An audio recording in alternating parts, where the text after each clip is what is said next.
Máxima tensión internacional luego de que Estados Unidos y el Reino Unido bombardearan posiciones de los rebeldes hutíes en Yemen. Recordemos que este grupo islamista ha atacado con misiles y drones a buques comerciales en el Mar Rojo en solidaridad con el grupo terrorista Hamas en su guerra contra Israel. Las agresiones forzaron a muchas compañías navieras a evitar la zona, lo que ha encarecido y retrasado el transporte entre Europa y Asia, amenazando al comercio global.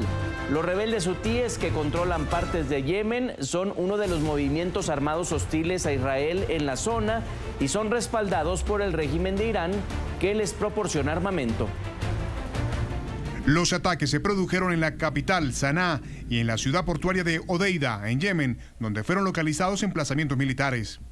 De acuerdo con el presidente estadounidense Joe Biden, se trató de una acción defensiva en respuesta a los ataques de los hutíes contra buques internacionales en el Mar Rojo que amenazan el comercio global, ya que los hechos de violencia con misiles y drones durante meses obligan a grandes embarcaciones mercantiles a evitar la zona, lo que retrasa y aumenta los precios de transporte entre Europa y Asia. Estados Unidos y Reino Unido establecieron una coalición para proteger la ruta por donde pasa el 12% del comercio del mundo. Según medios estadounidenses, para los ataques se utilizaron aviones de combate y misiles Tomahawk. Por su parte, Reino Unido dijo haber empleado cazas Typhoon con bombas guiadas por láser. El ataque se produjo luego de la gira regional del secretario de Estado de Estados Unidos por Medio Oriente, donde se buscaba evitar un aumento en las hostilidades en Gaza. El portavoz militar hutí dijo que estos ataques recibirán una respuesta. Los enemigos estadounidenses y británicos tienen toda la responsabilidad por su agresión criminal contra nuestro pueblo yemení. No quedará impune ni sin respuestas. Las Fuerzas Armadas yemeníes no dudarán en atacar las fuentes amenazantes y todos los objetivos hostiles en tierra y mar para defenderse, Yemen, su soberanía e independencia. También agregó que los ataques hutíes no cesarán. Las Fuerzas Armadas yemeníes confirman que seguirán impidiendo que los barcos israelíes que se dirigen a los puertos de la Palestina ocupada naveguen en los mares Árabe y Rojo. Los rebeldes hutíes vienen realizando ataques en apoyo a los palestinos en Gaza, aumentando la tensión del conflicto entre Israel y la organización terrorista Hamas y el temor de una propagación del conflicto. Los hutíes, que controlan parte de Yemen, están en la misma línea de movimientos armados contra Israel, apoyados por Irán, así como Hamas y Hezbollah. La gente salió a las calles de Sanaa hoy viernes para protestar después de que Estados Unidos y Gran Bretaña lanzaran ataques en todo Yemen durante la noche del jueves en represalia contra las fuerzas hutíes por los ataques al transporte marítimo del Mar Rojo. Un portavoz de la OTAN confirmó que los ataques de los ejércitos estadounidenses y británicos contra las fuerzas hutíes respaldadas por Irán fueron defensivos y diseñados para preservar la libertad de navegación en una de las vías fluviales más vitales del mundo. El comandante de las operaciones aéreas estadounidenses en Medio Oriente, el teniente general de la Fuerza Aérea Alex Rinskewich, dijo que 60 objetivos en 16 lugares distintos habían sido alcanzados utilizando más de 100 municiones guiadas con precisión. Los hutíes dijeron que 5 de sus combatientes habían muerto en un total de 73 ataques aéreos y que tomarían represalias por ello. Para conversar de este tema, saludo a Fernando Cocho, analista internacional, experto en inteligencia militar. Bienvenido, profesor, al Canal de las Américas. Un placer estar con ustedes, con mis hermanos norteamericanos. Bueno, las intenciones de los hutíes, pues dice la pieza y dicen muchas, presionar a Israel por el tema de la guerra en Gaza. ¿O usted ve ahí algo, pues ya como personal, de querer fortalecer su influencia en la región, quizá? Sí, hay que retrotraerse quizá unos 15, 20 años, cuando en el momento de que el Yemen, que se reunificó en Yemen del Norte y Yemen del Sur, se reunificó, ahora se dividió entre la parte chií, que son los sunís, los hutís, y la parte que es suní, que es la pro-árabe saudí, que es quien está apoyando. Y llevan en guerra como unos 10 años, 12 años aproximadamente.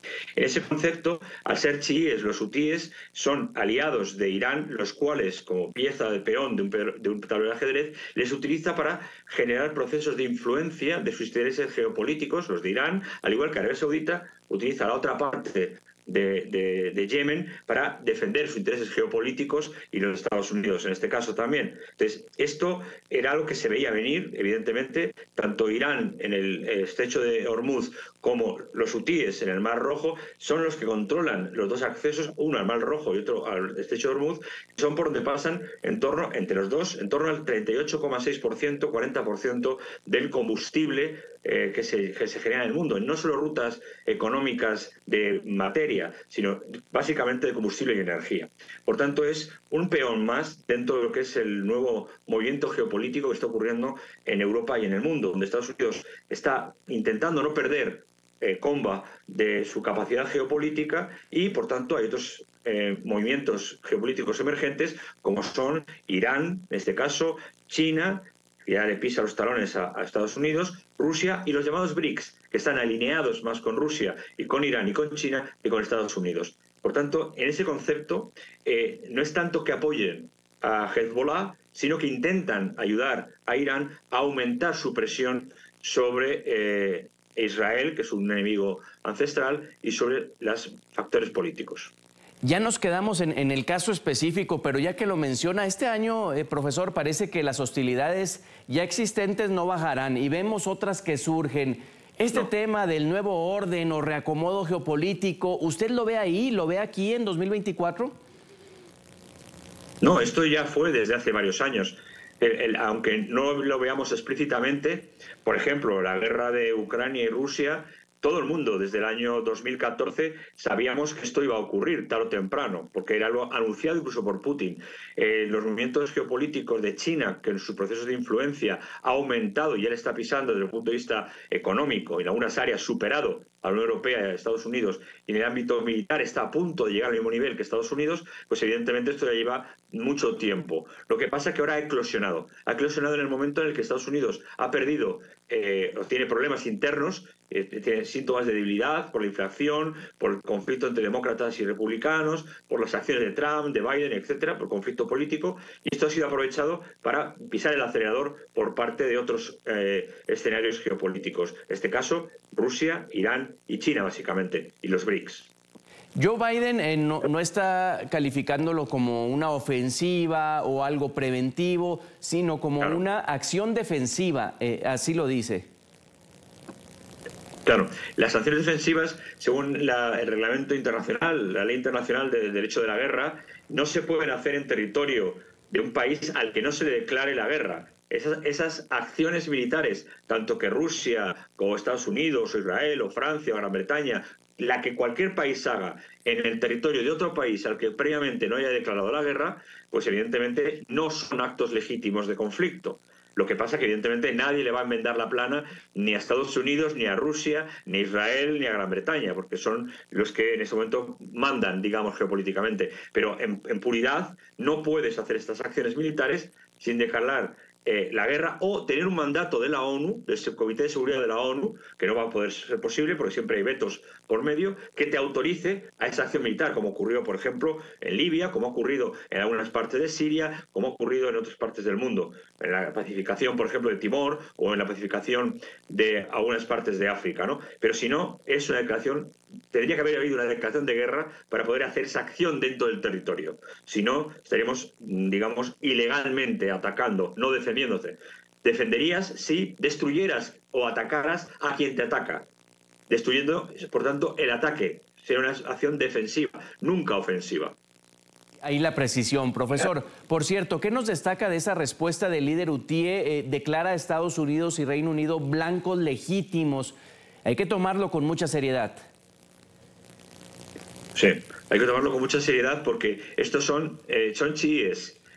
No son cualquier cosa, y a pesar de que pensemos que son gente que no está bien armada, tienen misiles de crucero, tienen drones, tienen misiles balísticos, misiles antibuque, y llevan 10 años de guerra y la van ganando, teniendo enfrente a una potencia militar de primer orden, financiada por Estados Unidos, como es Arabia Saudita. Y Arabia Saudita no ha sido capaz de ganar a los hutíes en su propio territorio. Por tanto, hay que tomárselo muy en serio, porque en la estructura interna, ideológica, política y religiosa de los hutíes está el ataque no tanto a Estados Unidos como a su aliado Israel, que son enemigos acérrimos. Y por tanto, por ende, si Estados Unidos se pone por medio, evidentemente lo que llamamos la anglosfera se pone por medio, Gran Bretaña, Australia, Estados Unidos, la anglosfera, pues entonces sí atacarán, ellos dicen defensivamente, a los intereses de Estados Unidos. Pero yo no creo que vayan más allá de ataques dentro de lo que es el Mar Rojo y el Golfo que les corresponde, y no van a hacer ataques, por ejemplo, en Estados Unidos o ni en otras